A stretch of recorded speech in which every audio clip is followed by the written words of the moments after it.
Hey yo, welcome to the Daily Draw. To the people who are watching this the day it comes out, or exactly a year after it comes out, happy Valentine's Day to everyone else. Hope you're having a good day, even if it's not Valentine's Day. Y'all deserve love, even if it's not a Valentine's type of love. Although Valentine's Day to me has always been a celebration of love of all forms, not just romantic love. I know it's meant to be romantic love, but I was a kid for a good part of my life, and I didn't have romantic love at that point, and I still celebrated Valentine's Day. Most kids do. So I know for me, it's just about making things to show the people you love that you love them. That being said, the person that I have been, valentinesing with is my wife. So that is very, very much a romantic love, but you know how it be. So, if you do not recognize these characters, they are, yet again, a couple that I fixate on a little bit and will be drawing upon occasion. So if you follow me, prepare to see a bit more of them. So this is Scorpia and Perfuma from the reboot of the show She-Ra.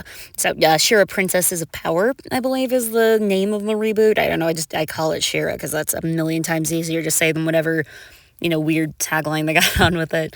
But, Scorpia is my favorite character in She-Ra by far, and I like Perfuma for her. So minor spoilers for She-Ra if you haven't seen it, which you absolutely should, by the way. Fair warning, the first season is not the best. It's not the worst, but it doesn't know what tone it's going for, really. It has a lot of issues with some things being like made like for toddlers. Like, we got friendship punch and let's learn how to get along and I'll communicate with each other. And then we've also got, here's my deep set emotional like childhood trauma and the way it's affecting me now as an adult. Can I deal with that now that I know it's trauma? Like, it's such a weird modge-podge of ideas and tones and levels of seriousness. But starting season 2, it kind of just decides that it wants to take itself very seriously and go for a darker tone and kind of sticks with it. There is a friendship song pretty late into, I think it's season 4, that kind of just comes out of nowhere and is like, oh, that's right, there are friendship songs in this show. But, I adore She-Ra. I loved the reboot. I know it's not for everyone, but it was absolutely for me. And I know if you're watching me, that was a weird little word thing that just happened with my mouth there. Anyway, if you're watching me drawing this right now and going, whoa, those look like some pretty cute characters that are super duper in love and should be together, and your gay little heart is happy about that, you will love She-Ra. Absolutely give it a chance. And legit watch at least to like episode 5 of season 2 before you decide whether or not you want to keep with it. Because if you get that far and still aren't like, invested, then yeah, it's probably not for you. But like, oh my gosh, I love She-Ra. Anyway, so Scorpia and Perfuma. This may surprise you with one of the couples that I have hyper fixated on, but they're not technically canon. I know. That being said, the creator of the show, I'm pretty sure, I know for sure she's like the head writer, has drawn a decent amount of fan art of the two of them together, including a fan child that they have. And they've also drawn fan children for the canon couples of the show. So to me, that says they're pretty much canon. I've heard rumors that we might get a She-Ra movie at some point.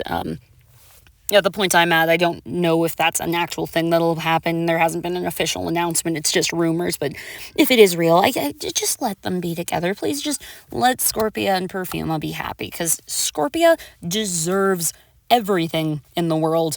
And more than anything, she deserves love. She deserves someone who's going to treat her like a freaking princess. And Perfuma does that for her. Perfuma treats her well. Perfuma, like, they actually communicate with each other. They've got a whole bunch of cute little tender moments in the show that I just adore.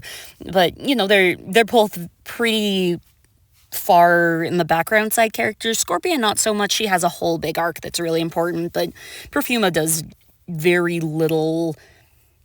I don't want to say she does little of consequence in the show, but the show is She-Ra and the Princesses of Power, and Perfuma's just one of the Princesses of Power, and she's the side character that's there to fill out the cast, because it's not the Princesses of Power if we only have one character.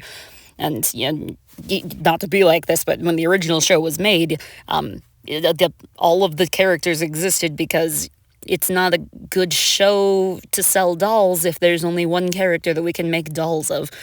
So, while Perfuma is in the story and an active part of the story, she's not the most important character, and it's always those characters that I hyperfixate on, is the ones that I feel like had so much potential in the story, but the writers didn't, and it's not really that I don't think they knew what to do with her, it's that there weren't that many opportunities to do that much with her, because there was a huge cast of characters, and things going on all the freaking time in Shira, and a lot of things involving other characters were more important for the story than Perfuma's things were. So most of Perfuma's episodes were just filler episodes, or anything that she did do that was super important to the storyline kind of involved Scorpia. So in that way, she's not really treated the best as a character, but that's the characters that are like that are the ones that I tend to gravitate towards when I start making up stories, because the show didn't give them this type of little romantic fluff, and I want them to have it, so I went ahead and gave it to them. So I decided I'm going to read it for you, so buckle up, y'all. Hey, Scorpia. Yeah? Happy Valentine's Day. Perfuma, is that all for me? It is. It's your first real Valentine's Day, right? I wanted it to be a good one. Oh, gosh, you're sweet. Thank you, Perfuma. I'm afraid my gift's a little lame, but... Scorpia, did you make this? Yeah. Oh, Scorpia, they're beautiful. Thanks. It's an old Scorpion family recipe. We used to help Mom make a batch for Mama every year. They were her favorite. I can see why. They're delicious. Can I ask what they're made of? It's cactus fruit. And I'm afraid if you don't get the joke, you're going to have to just go watch the show. And there is today's Daily Draw. Thank you all so much for tuning in. Have a wonderful Valentine's Day, and I'll see you all tomorrow. Have a good one. Bye.